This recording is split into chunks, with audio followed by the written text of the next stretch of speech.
Hello and welcome to Victoriana. It's the beginning of August and we've sort of had a little bit of a rest for a bit in propagation, and actually we've just started again. So we're starting on our autumn and winter sowing, so there's some veg and bits and pieces and also some perennials now underway, and basically it's time to get going again.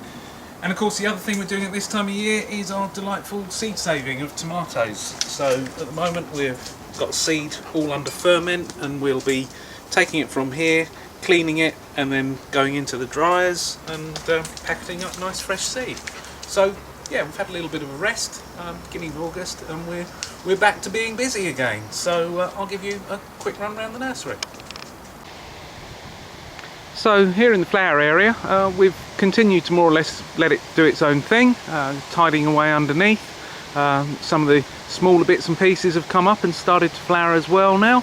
But yeah, we've more or less left it to its own devices, and this year, with not an awful lot of effort, it's done very well. And considering the long, hot, dry spell we had, and now we've had 2 or 3 weeks of wet and grot and horrid, doesn't look too bad. A few bits looking a bit knocked about, but all in all, it's been an easy job this year for it, so very, very pleased. So here in the bubble, all the fuchsias have had a good chop down and clean up. They romped away and got just a little bit tall. So we've been through, pruned them all back down. They're just coming back to flower now, so they're all looking very nice. And perfect time for planting fuchsias, perfect time for planting the hardies. They get away and get their roots out before the onset of winter, so yeah, good time for planting those.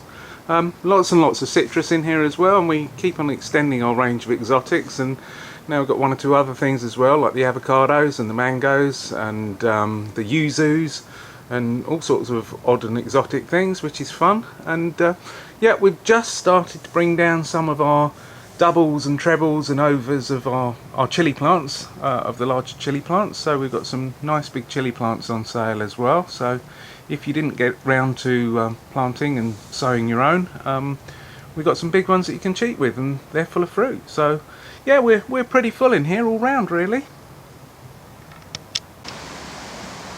So one thing I am pleased to see this year is the amount of sloes. I say I am pleased to see. Obviously that's going to be a fair few bottles of sloe gin on these few sloes here. But obviously the other concern in that is the old wives' tale, that perhaps if we've got a lot of fruit coming for the autumn, then we're in for a bad winter.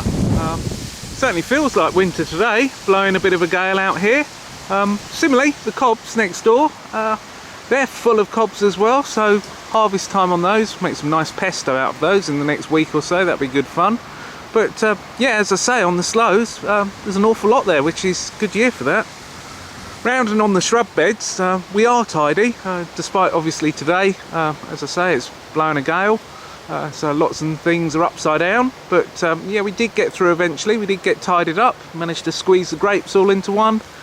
We got through the fruit trees as well, and the soft fruit. So out here we're pretty tidy and pretty happy really. So out here on the veg garden, it is a little bit of a mixed bag actually. We've just cut the spuds down, taken all the hulm off. We're actually planning to lift them today. But it is quite wet, so we're going to leave them in the ground for a day or two for the ground to dry up, and then, as I say, we're lift. Didn't have any sign of blight, but we like to do that, take the hulm off and leave it for a few days, because that usually stops any problems that way. But no, I mean, out here on the veg garden, and actually at home as well on our own veg garden, the very hot spell sort of brought everything on very, very quickly, and then finished it very quickly. And certainly in the fruit cage, the soft fruit came and went really quickly, and we sort of ended up picking off loads and loads and freezing, because it was just so quick before it was going over.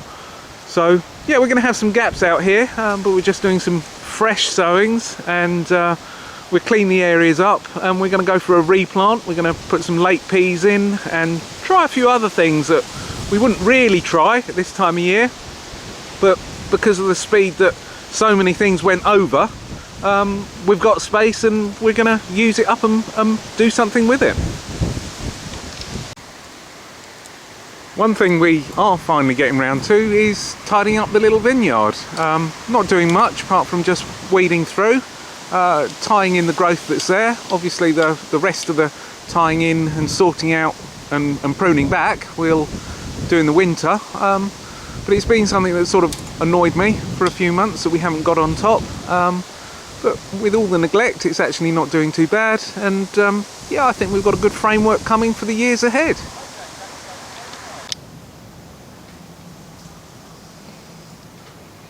So here in the top house, we've got quite a lot of chilies in here as well, actually. So these are more for the Chilli Festival and obviously for fruit as well. And then right down the far end there, we've got all the cages.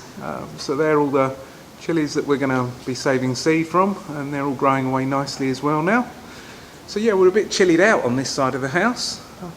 Over on the other side, lots and lots of herbs, and we're just going through another trim on those. And then sort of somewhere in the middle, we've got some asparagus coming on, and some other bits and pieces of perennial veg, and some young perennials for next year as well. So all in all, an awful lot going on in here. We do a little batch of sweet corn for ourselves, and they're nearly ready, so that gives us some early corn. And similarly, I think this is batch 3 of indoor climbing peas that we've got here. So we do some peas in here, which gives us another crop in between the ones that we're doing outside. So a little bit for us and a little bit for you. But yeah, this time of year we're pretty jam-packed in here. And yeah, one of the main things I guess is chilies. Similarly here in the cell area, as we call it, where we grow all our smaller plants, it's at tidy up time, and we're 3/4 of the way through. Just got the messy bit over there to sort out, so we won't look at that too long. Veg cage is more or less empty. We've got some seed onions there, so therefore next year to produce seed. And obviously in a few weeks time, with our autumn and winter veg underway now, it won't be long before they're out here and growing on. Haven't done any summer brassicas this year. We've given up with the idea of cabbage whites. It's just too much of a battle to produce them on a big scale and not have the cabbage white problem. So a little bit empty here and there, but again also tidying up nicely.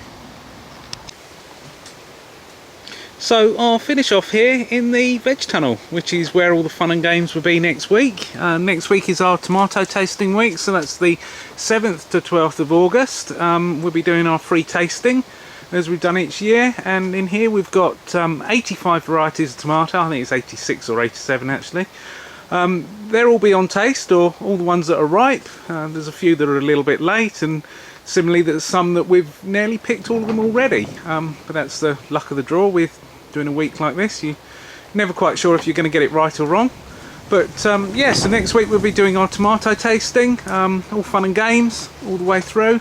And obviously people can come and have a look at all the chilies as well, which a bit like the ones I showed you earlier in the other house, these are all coming on really well. And I think we're definitely going to be there for our Chilli Festival, which is the 7th of 8th of October this year. So if you can't make it to Tomato Week next week, then try and make it to our Chilli Festival.